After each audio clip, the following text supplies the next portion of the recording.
props or put them on blast. We don't give no hot takes, only talk facts. We're giving all our devotion, riding high on this wave of emotion. Going all out, yeah, 'cause this is our time. No, ain't no stopping us till we reach the finish line. All in, we came here to win. We're gonna give everything. S-I-C-K on the run. S-I-C-K, sick, sick. On fire, we're ready to fight. We'll bring the house down tonight. S-I-C-K on the run. S-I-C-K, sick, sick. Play it on the car ride, play it when you lounge. X and O, you know that we can hold it down. Shout out to my man Sammy, got it off the ground. And to all the listeners tuned in right now, got debates, analysis, and speculation. This is sports talk for the new generation. You know where to find us, got a reputation. Sick podcast, your #1 sports destination. Giving all our devotion, riding high on this wave of emotion. Going all out, yeah, 'cause this is our time. No, ain't no stopping us till we reach the finish line. All in, we came here to win. We're gonna give everything. S-I-C-K on the run. S-I-C-K, sick, sick. On fire, we're ready to fight. We'll bring the house down tonight. S-I-C-K on the run. S-I-C-K, sick, sick. S-I-C-K, it's the sickest podcast. Tune in for the audio, or you can even watch back. Giving players all the props or put them on blast. We don't give no hot takes, only talk back. S-I-C-K, S-I-C-K, S-I-C-K, S-I-C-K, S-I-C-K, S-I-C-K, S-I-C-K. All in, we came here to win. We're gonna give everything. S-I-C-K on the run. S-I-C-K, sick, sick. S-I-C-K, it's the sickest podcast. Tune in for the audio, or you can even watch back. Giving players all the props or put them on blast. We don't give no hot takes, only talk facts. We're giving all our devotion, riding high on this wave of emotion. Going all out, yeah, 'cause this is our time.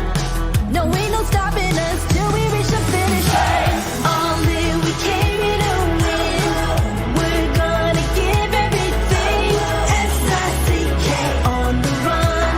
S-I-C-K, sick, sick. On fire, we're ready to fight. We'll bring the house down tonight. S-I-C-K on the run.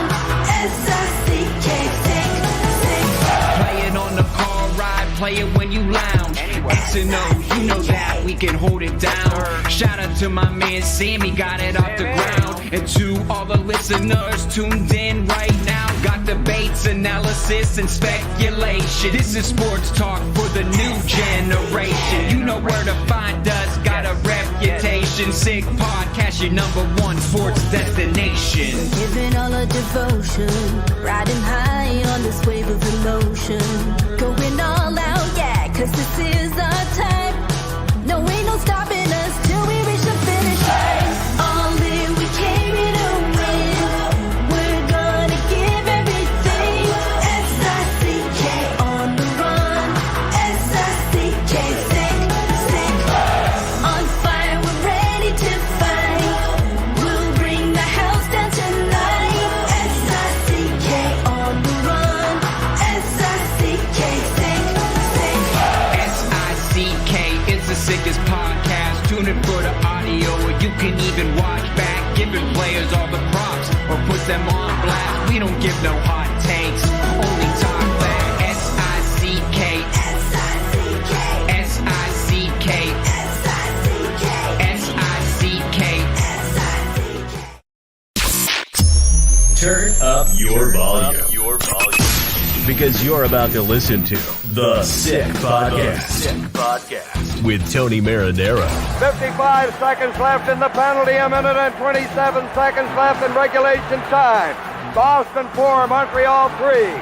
Lafleur coming out rather gingerly on the right side. He gives it into Lemaire, back to Lafleur.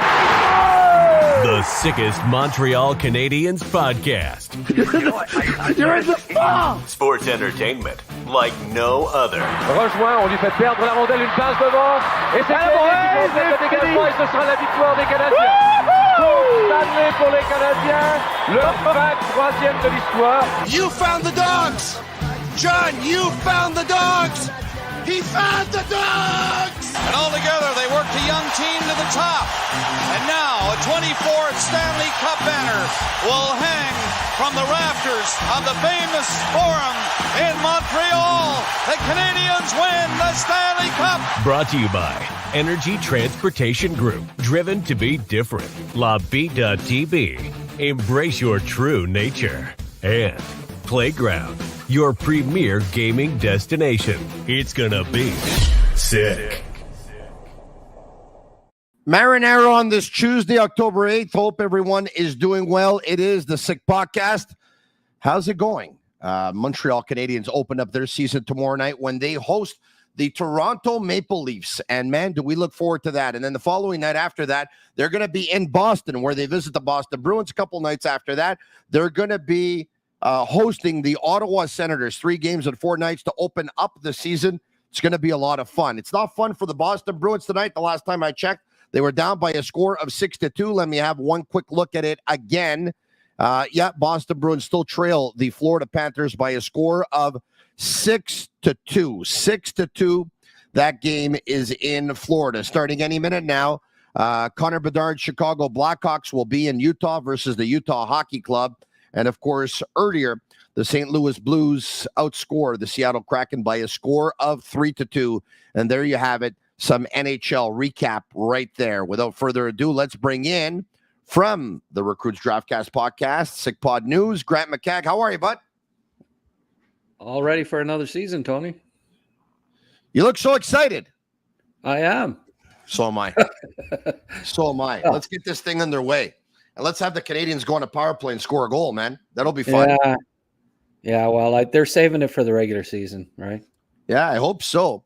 Jaden Struble had a therapy day yesterday, and today he was on the ice, and actually he was paired with Arbor Jacki, and Struble was at right defense, beating out Justin Barron for a spot you would have thought tomorrow night when the Canadiens open up their season versus the Toronto Maple Leafs. But Struble was on the ice for anywhere between 20 and 30 minutes and then left. So clearly whatever plagued him yesterday, he said, you know what, let me give it a shot. Let me give it a try. And the try wasn't conclusive. So it doesn't look good for Jaden Struble tomorrow night, does it? That's too bad, because I thought, honestly, he was the best defenseman in preseason on the Canadiens. I thought the same thing. Yeah. He's very underrated, Jaden Struble, because he doesn't do anything great. He's underrated because of that. But he does a lot of things good, and he does a lot of things good with consistency. Yeah. Yeah, he's he's a very good skater. I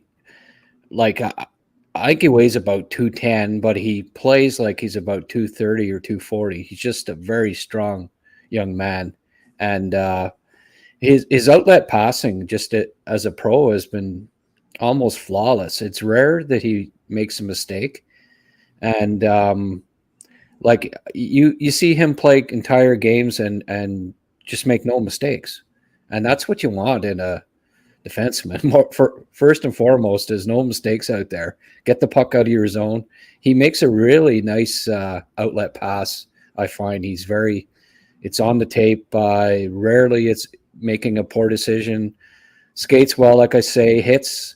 I love that game when, he didn't drop the gloves and fight Greg, but what he did was he clocked him as soon as he had the chance, right? And what a clean hit.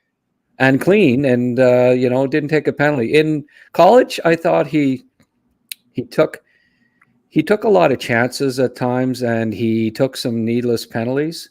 But as a pro, it's rare. He just cleaned up his game last year, and he looks even better this year. So it's unfortunate that he tweaked something. I hope it's not his groin. I know that gave him real trouble for 2 years in college. And you really hope that it hasn't come back, because it's this type of thing that can keep coming back and bug you. It's funny. I asked Stu Cowan yesterday. Because I got thinking, geez, are they going to go with Barron? Like Struble over Struble, because he was the seventh. He wasn't practicing, but it was a therapy day. And then, so I asked him, I said, have you seen, because Stu's at a lot of practices. I said, have you seen Struble on the right side in practice? He said, I can't recall seeing him. And this was before today. And then, like you said, he was on the right side in practice today. Yeah. Which is interesting. I think out of him and Jacky, it's more likely to be Struble. He did play a bit on the right in college, and he's so smart and mobile that I think out of the two, he's probably better suited to do it. It's a huge compliment as well that they asked them to play the right side of defense, because obviously it's a big challenge to be a left-handed defenseman and play the right side. And Caden Goalie has been able to do it remarkably well over the last year. For them to ask Struble to do it, it means because they think he's capable of doing it. Right. Well, he is, I think. Yeah. But how many defense corps have 5 left defensemen? I mean, it's obviously it happens a lot more than 5 right defensemen, because there's a lot more left defensemen than there are right. Yeah, like naturally. But it's not that often that you see a lineup with five lefties in it. But I mean, that's where the Canadiens that's where they're strong. That's their strong point. Their deepest point in the organization is left defense. So it wouldn't shock me if there's quite a few games where they at least try it, with the five lefties. And you know what? I wish I had a crystal ball here so I could look into it, because to see what's going to happen with right defense in the next couple of years. Because look, we know that the Canadiens are right defensive. Logan Mailloux, we know that they have David Reinbacher. Reinbacher had surgery. He's out for 5 months, maybe the season. Logan Mailloux was sent down to Laval. So within a couple of years from now, I think it's safe to say that Mailloux and Reinbacher will be playing on this team. But the big question is, will the third player that's going to be playing right-handed defense, will it still be Goalie? Or by that time, will Goalie have moved back to left D and another right D is either drafted or acquired or signed as a free agent? Or do they just keep Goalie at right D? And if they keep Goalie at right D, it means because Matheson is probably still here. Because if Matheson would be gone, then he'd probably move over. But then again, there's still a numbers game at left D, because there's Laine Hudson, there's Jaden Struble, there's Arbor Jacky, there's Adam Engstrom. The list goes on and on. There's going to be a lot of them going forward. Engstrom doesn't look that far off either. And I like William Trudeau a whole lot. He's always the guy that you sort of leave out, but I think he can play in the NHL too. Will he be draft eligible or waiver eligible next year?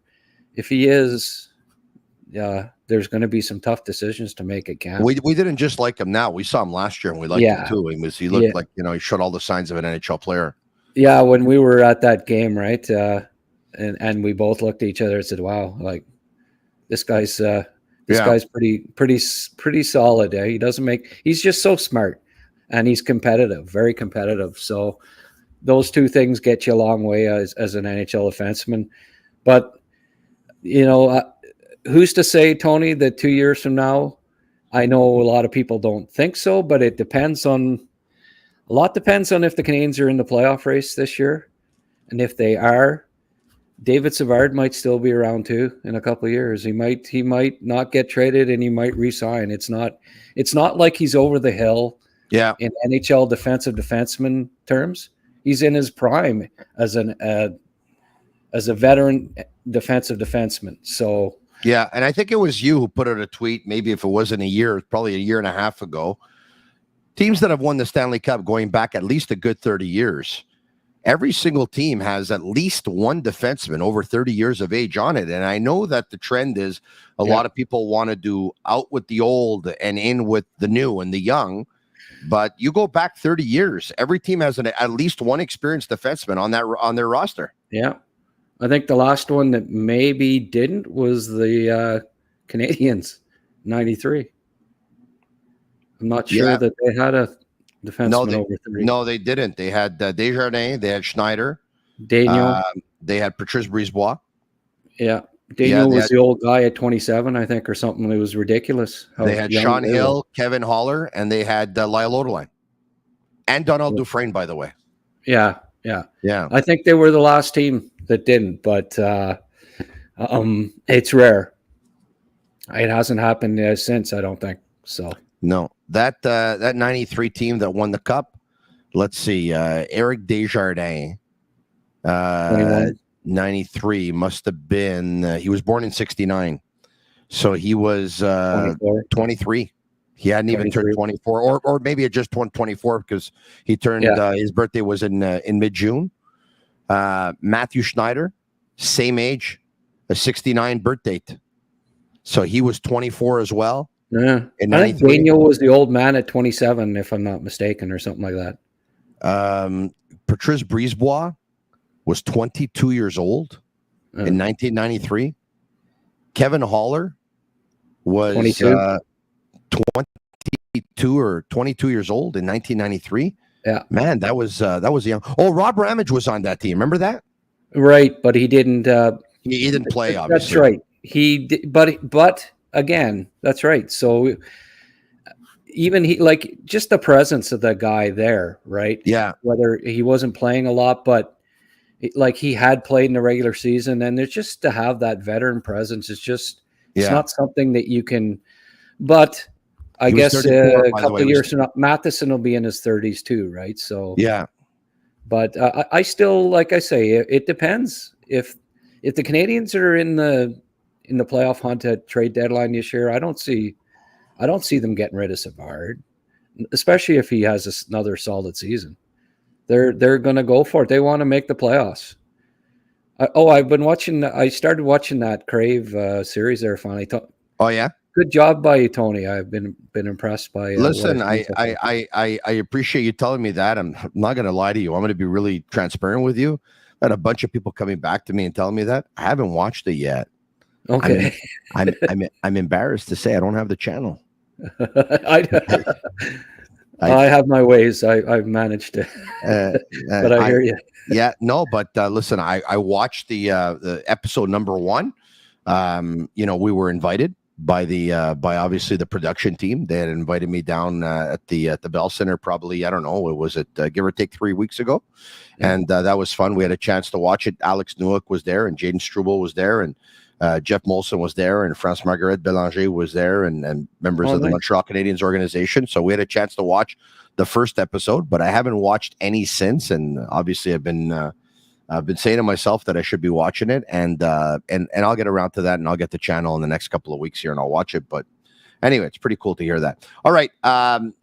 The Sick Podcast, by the way, brought to you in part by Energy Transportation Group, a leading full-service logistics provider serving all of North America, driven to be different. It's also brought to you in part by Bittt Tibi. They launched their new Ultra Lager.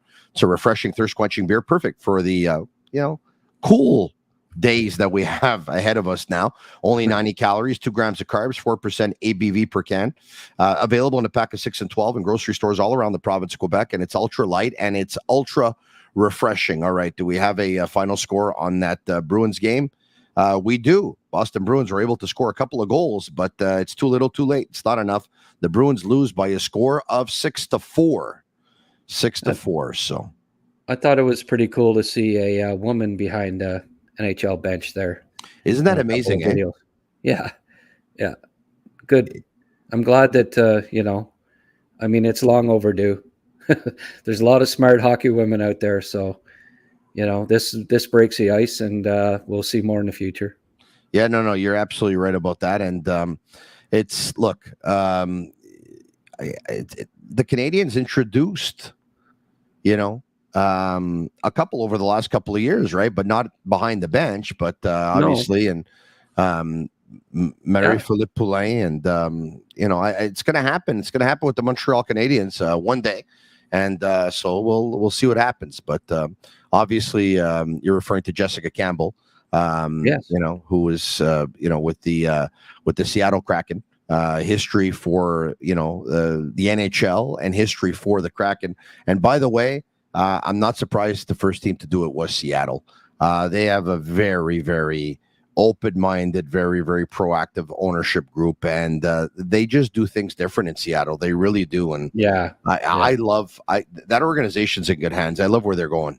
And I'm a big Ron Francis fan too. I think Ron is very patient and he does things the right way too. Yeah. All right. Okay. So, was it Evan Rodriguez who scored 3 goals tonight? By the way, Sam Bennett got a couple, I think, for the Florida Panthers. Yeah. So if you have Rodriguez and Bennett in your pool tonight, you're pretty happy. Unfortunately for me, I stayed away from Florida players in my pool. I just figured, you know what?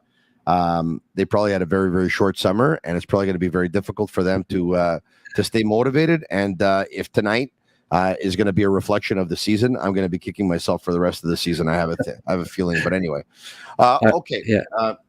Are you concerned with the Canadiens goalies? No, not necessarily. I mean, don't forget, Tony, a couple of majors that 5-minute penalties, right? That the Canadiens had to deal with in the last couple of games. I think you have to take that into account.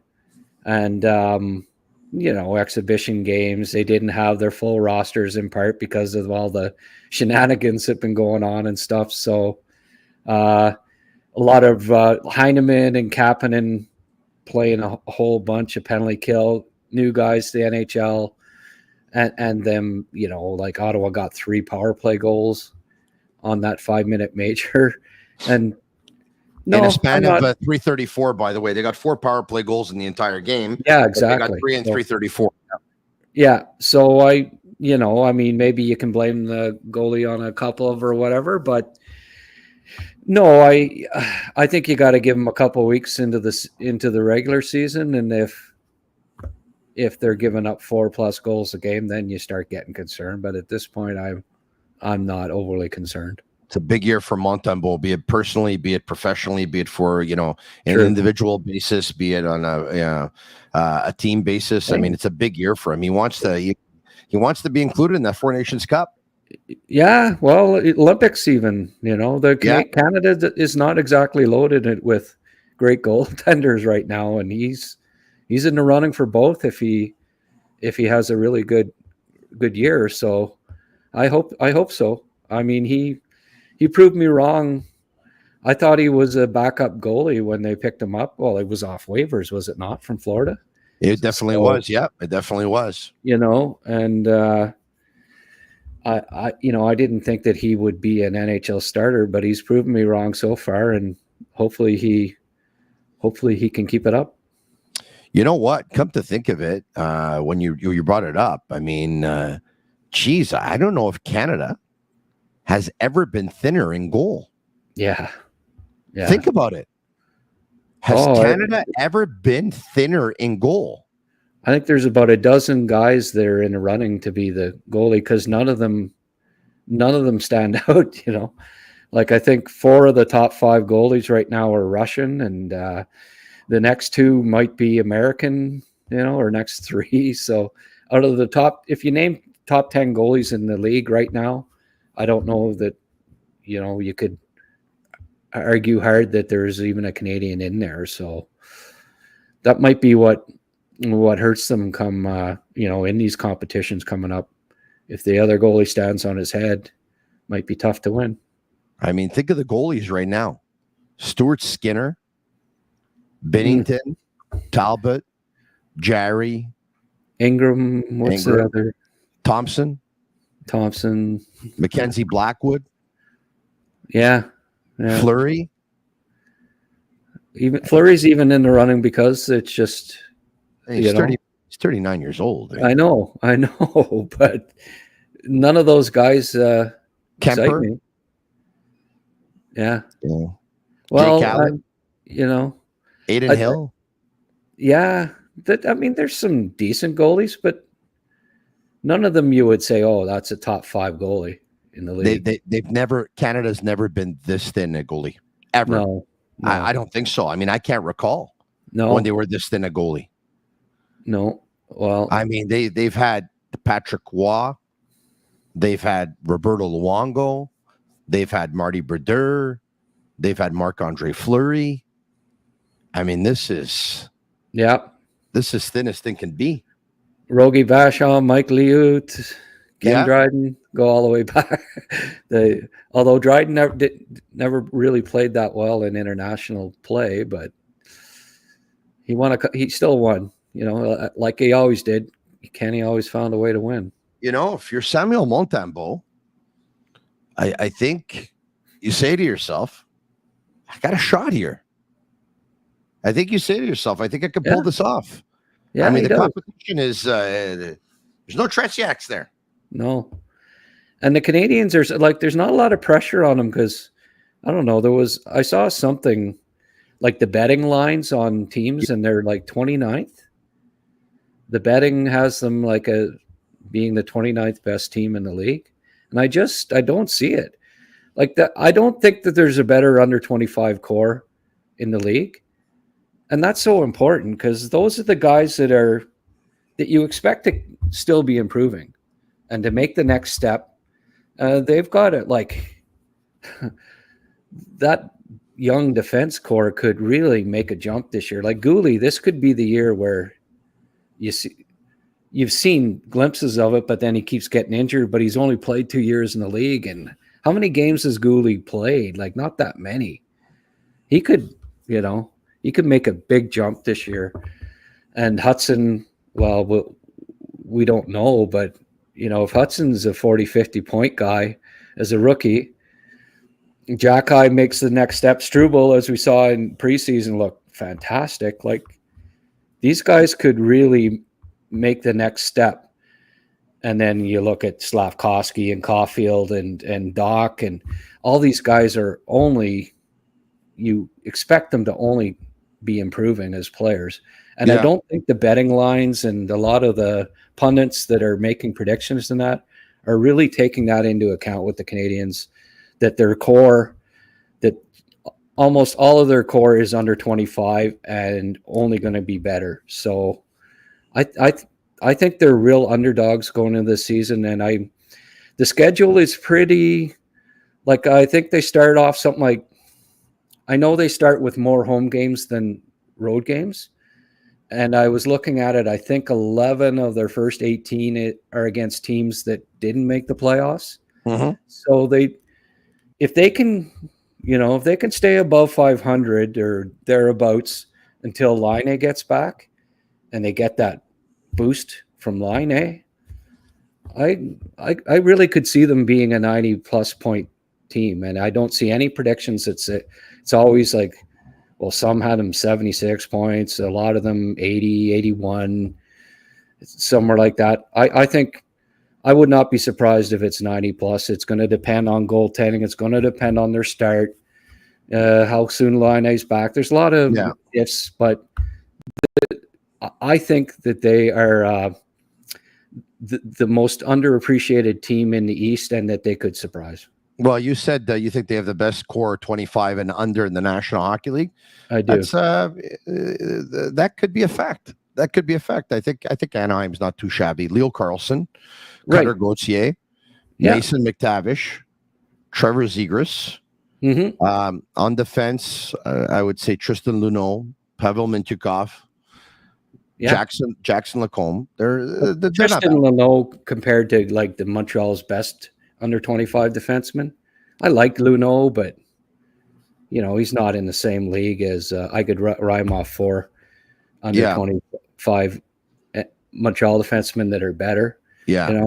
I think the depth, it's very close, but and we've had this discussion before. Their top 4 at the forward position are very impressive. Gauthier, Carlson, McTavish, Zegras. Sure. That's but really Demidov, Slavkovsky, Suzuki and Caulfield is pretty impressive too. They both have really good under 25s, and I think they're at the top of the league. But Montreal's got more proven guys. Not to mention Kirby Dach's 23. That's right. Kirby Dach's in there too, so he's pretty good. Yeah. No, exactly. And the top 3 pick, like he could. I know he's got the potential to be a 60-point guy like all day, and then you get Laine on his. I think he has to. You get Laine on his line for the majority of the year, hopefully. Newhook, Laine, Doc. You just see you see how important that Laine acquisition is, right? When you see the top 6 to start the year, like, one of these names don't belong with the other, and that's Joel Armia. Like, he's just, that should be Doc. Like, what a step down, right? From a 35 goal a year player to a guy who's never scored 20. So, but Armia at his best, he can play anywhere from the second line to the fourth line. He can contribute. He can score a few goals. He can penalty kill. He can play well defensively. As long as we see good Armia, he can, he can help. But if invisible Armia shows up again, like we saw the first half of last year, there'll be a carousel on the right side on the second line. New Jersey Devils, not too shabby. Jack Hughes, Nico Hischier. It's pretty thin though, Tony. Yeah, they're thin. They're thin. There's Hughes, there's Hischier, there's Dawson Mercer, Meyer, Bratt, Tatar. They're all over that age that we talked about. On defense, look, I really love Luke Hughes, Simon Nemeth. Yeah. Again, but you name, like, there's like 4 guys that you really like, but it really thins out after that. Seamus Casey. How old is Hischier? 25. Yeah. Well, he's not under 25. Yeah. Yeah. But, and it's a lot thinner. Yeah. Listen, I agree with you. Ottawa Senators too, not too shabby. Ottawa, not too shabby. Listen, season is to start tomorrow. So I think, you know what, at the end of the season, if we say, I predicted this, I predicted that, I predicted this, it's going to be too little too late. So why don't we come out with some predictions right now? Why don't we get a little bit creative here? Or like, I'll throw out a category and you'll give me the answer of who you think will lead in that category. You throw out a category and I'll give you the answer. All right. Okay, I'm not a big predictions guy, but I'll give it a shot. Top goal scorer in the Canadiens. Who and how many? Oh, I guess with Laine's injury, Caulfield. 35 to 45, somewhere in that range. Can I give you a range, or does it? You can. I'll say Caulfield 35. You and I on the same page. Okay. Yeah. Penalty minutes leader. Jack guy. No. Really? Yeah. You think he's going to play? Who's it going to be? I mean, to a question, like, it's either Jack guy, Pizzetta. No, I was being. I know you're right. I don't think. I think Jack guy will play more games than Pizzetta. But then again, Arbor Jack guy. Last year he had 81 minutes at penalty in 44 games, so he's almost picking up 2 minutes per game. No, I suspect it will be Jack. He led the Canadiens in penalty minutes last year. Yeah. Josh Anderson and Brendan Gallagher were second and third with the same amount of minutes, 74. And Anderson played 34 games more than Jack-Eye, and Gallagher played 33 games more than Jack-Eye. Yeah. And he was the penalty minutes leader. Well, I gave you a softball. A softball. That's not a lot of minutes, though. That's not a lot for a penalty minute leader for a team. 81 minutes, not that much. No, it's not. Most assists. I'd have to go with Nick. Captain Nick. Yeah. He didn't have the most assists last year, right? Matheson had the most. Yeah, Matheson had 7 more. Yeah. But I think at some point in the first half there, we'll probably see him being replaced on the first power play by another defenseman. Yeah, I had the discussion with Eric yesterday, and I said that, in my ideal world, I'd like to see Lane Hudson already on the first wave of the power play and Matheson not on it. and he brought up the fact that Mike Matheson had 62 points last year, and I said I'm aware. And he said, how many points did he have in the power play? I thought he had like 15 or something, and he said something like 26 points or whatever. So obviously he had a lot of power play points. He had a lot of power play points, but I mean, and at that point I recalled that but they still had the 27th ranked power play in the National Hockey League.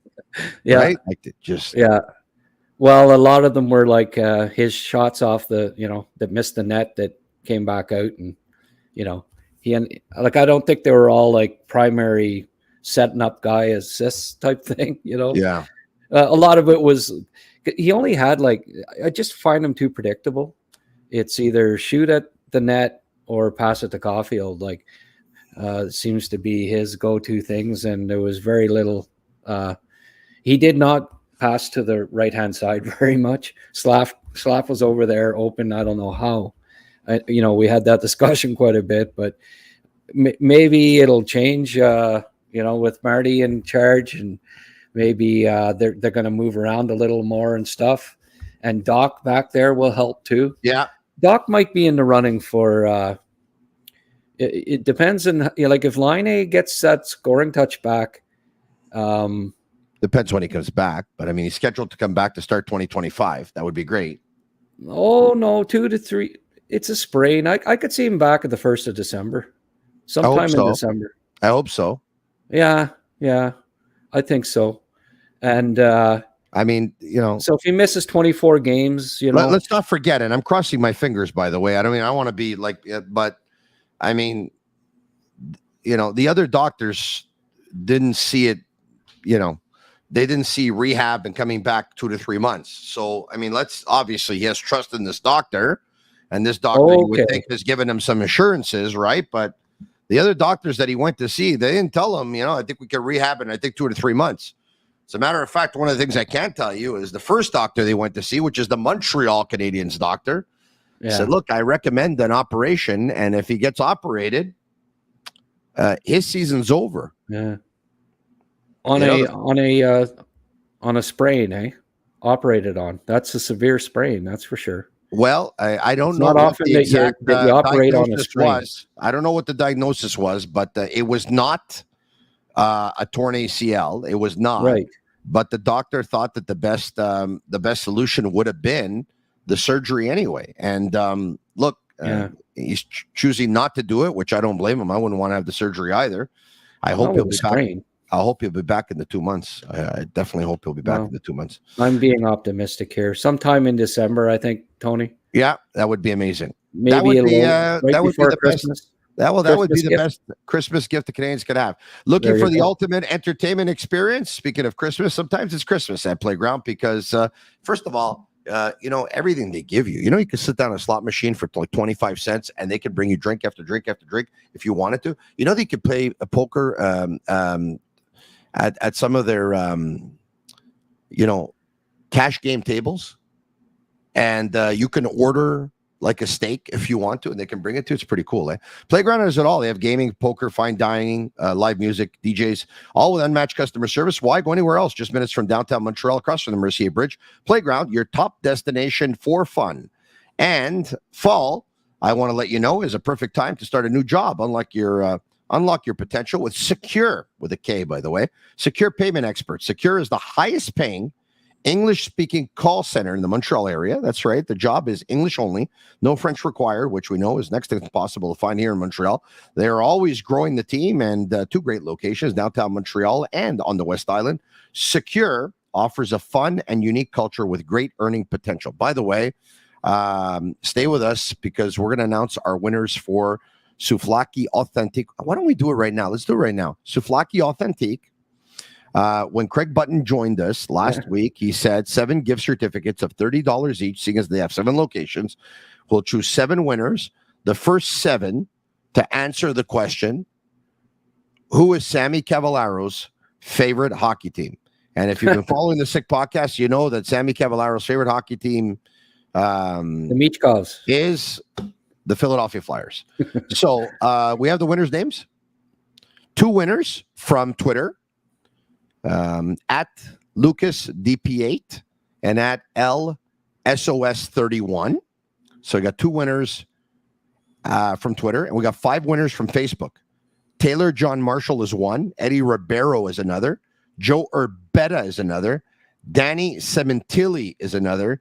And Jason Sills is another. So those are our 7 winners. And, Agnello, Sammy, Juliana, they're going to get in touch with you, and they're going to be able to get those gift certificates in your hands for your dining pleasure. All right, okay. Would you, because Laine got hurt, and because Yoel Armia's on that line to start the season with Doc and Newhook, would you, to balance the lines, split up the number 1 line of Suzuki, Caulfield, and Slafkovsky? And if so, who's the player you take away from that line?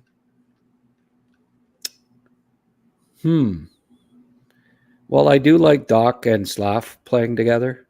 I know, like last preseason, they looked pretty good, and at the start of the year. It's a big line, but the problem is you take away the big player from that first line. Right. Now, all of a sudden, that first line becomes a small line. Well, yeah, that's the. I mean, right? with line A there, yes, you could do it, but yeah, they're. I think they're probably going to keep them together and audition different guys on the second line if it's not working out. I hope Kapanen gets a look there. I'd really like to see. I'd like to see him on the second line. Look, they wouldn't be the first team to try and balance lines. I mean, teams do that all the time. I just never liked the whole idea of breaking something that works to try and get something else going. To me, it's counterproductive. It just doesn't make sense. Well, I know if you ask Brian Wild that question, you've got a line that was on pace for 100 goals, and it'd be the first one since Damfus Bellows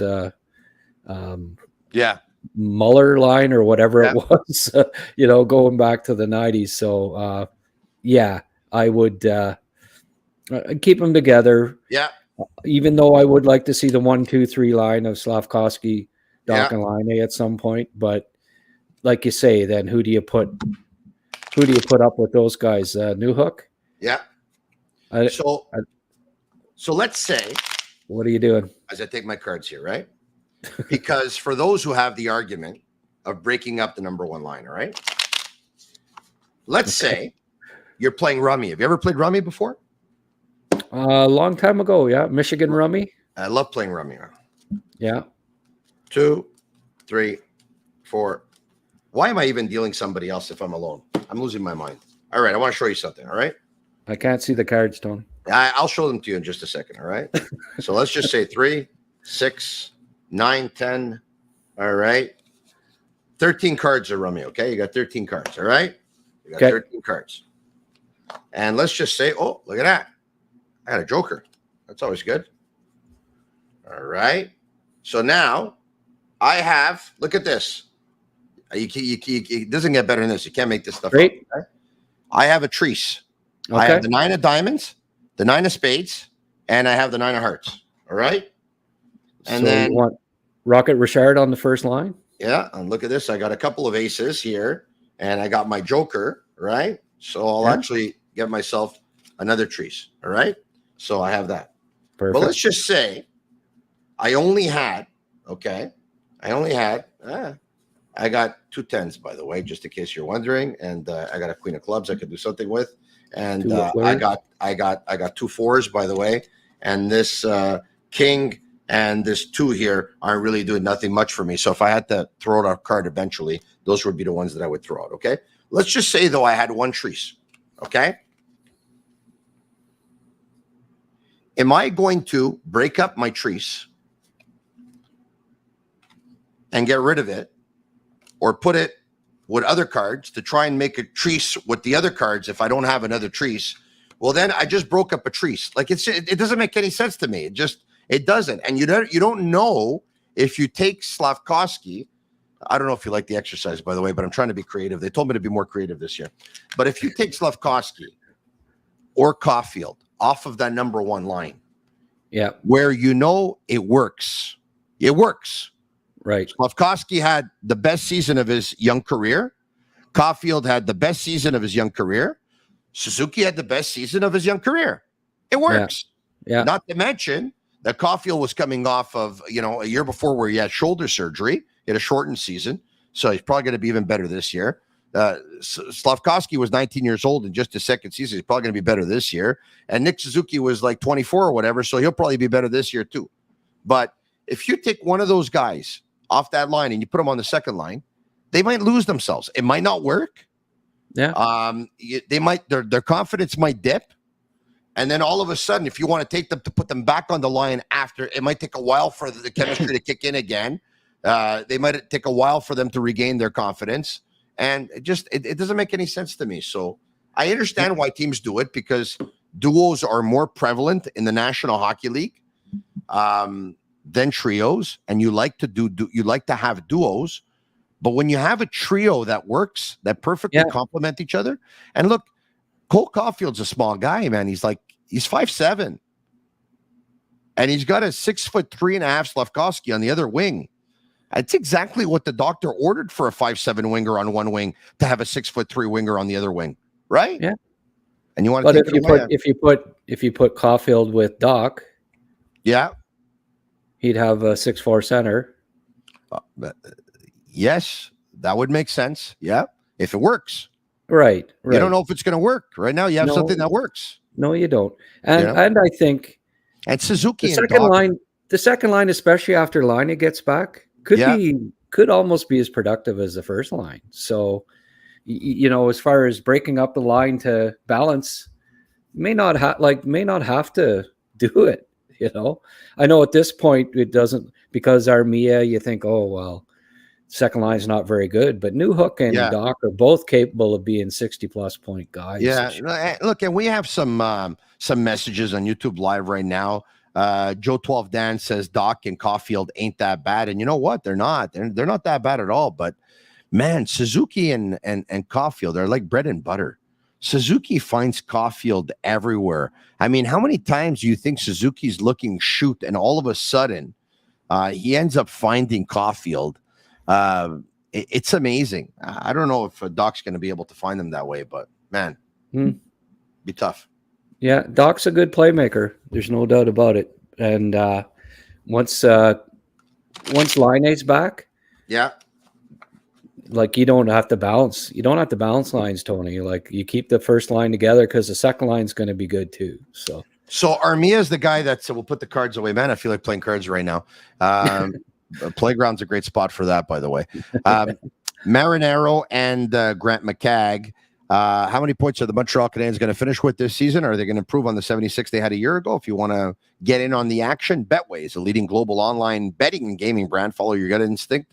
Go with Betway. Go on Betway.com or scan the QR code to join the action. Must be 18 years old and over, and play responsibly. All right, okay. It's Armia that's going to start with Doc and Newhook. I know you just mentioned that you'd like to see Oliver Kapanen. I think last week you said, you know what? Don't count out Dvorak. Newhook doesn't win a lot of draws. Doc doesn't win a lot of draws. Dvorak is the best face-off man in the Montreal Canadiens, and he could be a pretty good fit on that line. How do you feel about Armia starting on that line? Well, if he plays like he did at the end of last season, he won't hurt them, I don't think. When he's engaged and working and cycling and all the things that he can do well, and shooting the puck, he can play a second line role. There's decent size there with him and Doc. They can do some, they can do some good cycling down low and create some offense that way, I think. When Armia's doing the cycling game, like that playoff, I always think back to the playoff there with Stahl and him, and who was the third? Anyways, they just, they were dominant. Oh, Corey Perry, yeah. Yeah, they just were dynamite down low, cycling the puck. And when Armia uses his body, is really completely engaged, he can be an effective middle line player. And second line is a middle line, so I get it. I get why they're going with him. He's good, pretty good defensively, especially when he's competing. So they're hoping he I can don't pick think up he'll where he hurt left them. off, right? They're hoping he can pick up where he left off. Right. If that's the case, going to be good. And look, the good news is if Laine is back anywhere between 2 and 3 months, let's just say he's back in 2 months, that would be a dream. If he is, then you're asking some guys who cannot do the job on a full-time basis to do it part-time for a short period of time, and maybe that, you know what, they can probably pull that off. All right, I want to get to a couple of questions. Before I do, though, just a quick shout out to Paul Montreal, if we can. Let's bring this up here. There we go. Manish Khanna is the doc's name. He's got a game changer for hair loss called TET technology. It's basically an ultrasound technology. It boosts the blood flow to your scalp, gets the hair follicles back in action. It's all natural, no needles, no pain. Unlike hair transplants or unlike PRP, once again, there's no needles, no invasion whatsoever, and a 98% success rate for ideal candidates. www.paulmontreal.com for more information. 2 locations, downtown Montreal and the West Island, a free consultation. Jot down this number. You can call them tomorrow, 514-989-7328. Grant, what do you say we take 5 questions? Sure. All right, 5 questions. They're going to be all for Grant, by the way. Just quickly. Okay. I just wanted to say, like, Barre Boulet might get a look on the second line. Even he impressed me with his offensive instincts in the exhibition season. Yeah, I was mentioning earlier this morning because Marty St. Louis said he was really, really proud of him. And I said, you know what? He could probably be somewhat of the teacher's pet because St. Louis probably sees a lot of himself in him, right? Yeah, I wouldn't. Undersized kid, never drafted. And you look back at guys like Marchessault and Gourde and that who are about the same age, really got their offensive opportunity and broke out, right? So, I'd be happy if Barre Boulet could turn into Paul Byron. Yeah. Well, no, he's not. Yeah, I don't think they're the similar players, though. No, but what I'm just saying, 20 goals for Paul Byron one year, 22 another. If you could give that kind of production, everyone's a winner, right? Yeah, no, I agree. 5 questions. Someone brought up earlier today, by the way, that they kind of see Barre Boulet as a Charles Hudon. It's possible, but we'll give him a chance. We'll see. Yeah, it's been impressive. Josh K, question for Grant. What do you think is Alex Newhook's ceiling? Yeah, I think he can be a productive second liner. He's, I think he was on pace over 82 for 57 points last year. Mm-hmm. That was at 22 years of age. So 70 points, I think, would be his ceiling if you wanted to put a number on it, which is pretty damn decent for a second line player. So. Well, yeah, that's a high number. That'd be a great number. 60 to 70 points, but but from 57 at 22 to 70 in your prime. You're absolutely right. Very feasible. Very feasible if you look at it that way. All right, next, second question. Andrew, Grant, while there was an agreement with Ska and Rodenberg, do you think pressure, tension might be building for the Canadiens to intervene? Appears he's being punished for not re-signing. Well, I don't know how much power the Canadiens have here. That's no, right. They don't have any. They can't do anything. It's Russia. You can't even go there. You know. Yeah. Let alone intervene. Like, what are they going to call and say? I'm warning you. Yeah, but this is, you know what? I know it sucks for Canadiens fans that Demidov, sees his ice time shrinking all the time, but it's not uncommon for 19-year-olds in the KHL. It's just not, right? Romanov was playing like 5 minutes a night for 2 years before he came over. And did it hurt him? You see, I stepped right in. I know it's easy to say that they're not going to spend a lot of development time on Demidov because he'll be gone next year. I don't think that's even the reason. I just think that there's this whole thing that you trust young players a little bit, a lot less. And, Rodenberg, he was talking about it the other day that they were playing a real good Dynamo team and they don't give up a lot of chances. And you really need to have, veteran players in the lineup and players with experience. And that's right. So I don't know. Let's go to question number 3. Slicky14 says, with Kapanen's offensive talent, why isn't he starting on the second line? Yeah, well, because he's a rookie. Correct. And the Canadiens have a coach, and like all other coaches in the National Hockey League, they usually tend to go with veterans first, and they try and start the younger guys lower down in the lineup and then move them up gradually. Which is why Matheson is on the first power play to start. Like Brian said the other day, hierarchy. Correct. Like it may not last long, but you can't. Yeah. You don't want to upset the apple cart either, right? Matheson was top 10 in points last year. Yeah. He had 26 points on the power play, so don't boot him off right away. It'll happen organically. Well, exactly. I think that's the right call, even if we all think that Hudson is going to be, the power play quarterback down the road. Just don't hand it to a raw rookie. And it's not like Matheson was horrible on the power play, even though he was frustrating last year. Question number 4 for Grant. Grant, what's wrong with Joshua Roy? What's wrong with him? Yeah. What's wrong is that it's his second pro season. It just don't be impatient. Don't worry about Joshua Roy. He had he's not the second year guy to have a so second training camp. Yeah. Maybe he didn't have a fantastic off-season training, and you're just a little bit of a quarter step behind. That's all it takes. He'll round up into shape. He'll get the message.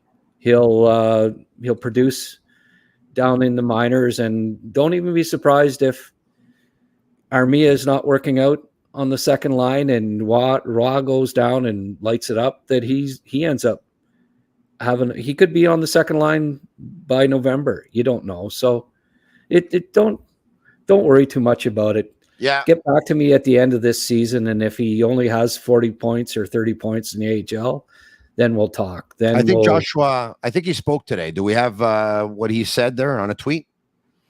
I think so. There we go. He said it was a tough pill to swallow yesterday, but this morning's a new start. I want to work on myself and my game. My goal is get back to the top. Good for him. Good. Yeah. So that's short, plain and simple, short and sweet, but that's exactly what he had to say. One last question. Perfect. Joe 12 Dan says, Habs draft 10th next year. Who will they select? Jeez. Is that $2 for me, Tony, or that you can have it, Grant? Okay, thank you. Yeah, it's Canadian. I'll take the US or the Euros. Okay. No, but I mean, we're asking that already. They haven't even played their first game yet. We're asking who they're going to draft the 10th. Oh, they're finishing 10th worst. Is that? Yeah, he's got her figured out. I love when people say, and this is funny, but who are they going to draft 5th or who are they going to draft 10th? Well, tell me who the first 4 are going to be, and I'll give you a pretty good idea of who the 5th one's going to be. Or tell me who the first 9 are going to be, and I'll who the 10th's going to be. Well, I ask draft questions all the time, and people say, "So who are they?" And I always have to say it depends. Who goes ahead of them? Because I can't predict the draft. I never get it right. So predict tomorrow night the Canadiens and the Leafs. Predict tomorrow night Montreal 4-3 Habs. 4-3 is a score line, by the way, that has come out very, very often between the Canadiens and the Leafs. I don't know if I'm going to predict the 4-3 Habs. I'm going to predict this. You ready? Okay. 2 power play goals. Yeah. Matthews, both? No, by the Habs. Yeah. 2 power play goals. Uh-huh. You'll like this. Caulfield will get 1. Slav. And Suzuki will get the other. Oh, okay. Well, I would have liked it more if you said Slav. Okay, so I'll say Slav. I don't want you to go to the bed upset. What can I tell you? All right. Enjoy the Canadiens and the Leafs tomorrow night. Enjoy the Canadiens and the Bruins on Thursday night. Enjoy the Canadiens and the Ottawa Senators on Saturday night. 3 games in 4 nights for the Montreal Canadiens. And for them, it all gets started tomorrow night. I can't wait. Folks, enjoy the hockey season. All the best to you. And hopefully you'll be with me and on the Sick Podcast throughout the entire season. So for all of you watching, comment Sick, share with your friends, subscribe to our YouTube channel if you haven't already. Leave me a 5-star review on Apple Reviews. It's my way of feeling the love. Thank you very much. For Grant McCagg of the Recruits Draftcast on the Sick Podcast and Sick Pod News, and Sammy Cavallaro and Yellow Cavallaro at Master Control. I'm Marinaro, the Sick Podcast. Habs Leafs tomorrow night. I'll be back right after the game, 10 p.m. Same time, same place. Don't miss it. Have a good one. Ciao, ciao. And that's a wrap. Hope you don't miss us too much until next time. Follow the Sick Podcast with Tony Marinaro on YouTube, Instagram, Facebook, Google Play, and Apple Podcasts. The Sick Podcast is brought to you by Energy Transportation Group, driven to be different. LaBie.tb, embrace your true nature. And Playground, your premier gaming destination.